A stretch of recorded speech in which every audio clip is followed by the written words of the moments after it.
His power, Kerry Packer was Australia's richest man. He famously dished out a spray to politicians about how they were spending the tax that he and other Australians were paying. Tonight, his former accountant reveals the secrets on how to pay less to the taxman. There's nothing wrong with minimising tax. I don't know anybody who doesn't minimise their tax. Kerry's sitting there stirring his cup of tea.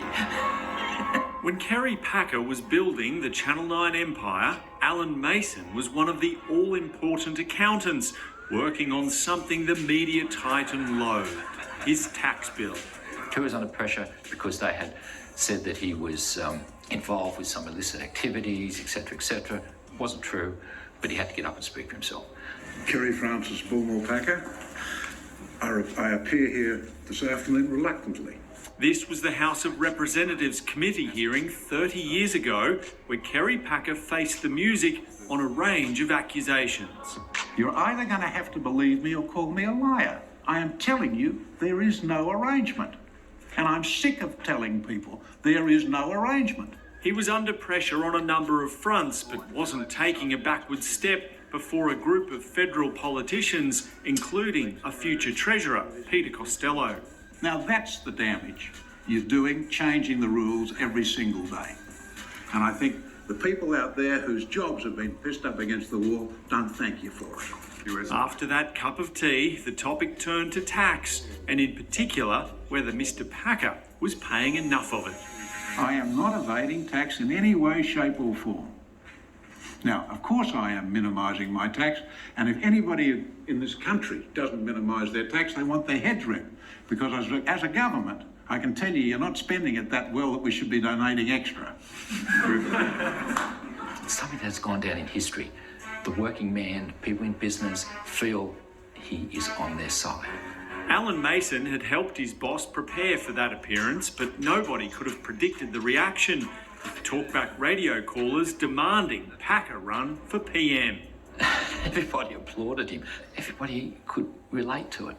Everybody could feel, and nobody likes to pay too much tax. And now Allan Mason wants to help reduce your tax bill too by releasing a new book called Tax Secrets of the Rich. What do the rich know about paying tax that the regular person doesn't? The difference is they have a different mindset. That's a mindset that entrepreneurs, the business owners generally have. If they don't, they should. They don't accept the status quo. Allan Mason is still a working accountant, now based in Brisbane, and says too many of us fall into the trap of believing tax myths. If you think that the more money I make, the more tax I pay, that's a myth. It's wrong. It's not correct. Another myth is people go around and they'll say, I'm paying tax, therefore I must be making a lot of money. That's rubbish. You're paying tax because you've got a lazy accountant. That's why. A lazy accountant wouldn't last long around his old boss. What was Kerry Packer like to work for? Very respectful and very easy to work for in some ways, but hard in others. He expected a lot, so you needed to toe the line. Did you ever get one of Kerry's infamous sprays? Actually, no. I've seen it. Many times we needed to repair the wall in his office because maybe there was a phone stuck out of it. Allan Mason worked for Kerry Packer during the launch of World Series cricket, which eventually revolutionised the game, but not before months of losing millions. In some cases, we weren't sure that we're going to get everybody to sign up. So it was a big gamble, massive gamble. When World Series cricket started, the crowds didn't come. How far was it off going under?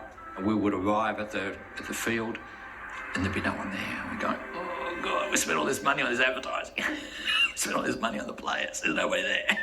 He believes the secret to Kerry Packer's success was his intuition, spotting business opportunities where others couldn't, like selling Channel 9 to Alan Bond for $1 billion, only to buy it back for a fraction of the price. And have a listen to his prediction on the future of newspapers way back in 1991, 6 years before Google was even invented. I'm sure newspapers per se will exist.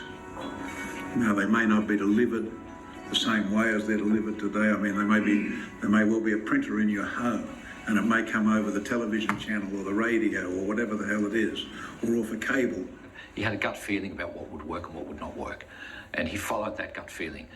And of course, he had the money to put behind it. He had the team. He would always get the best of the best to work with him. And he just made it happen. Yeah, Kerry Packer, successful for good reason. And details on where you can buy Allan's book are on our website. Coming up, juggling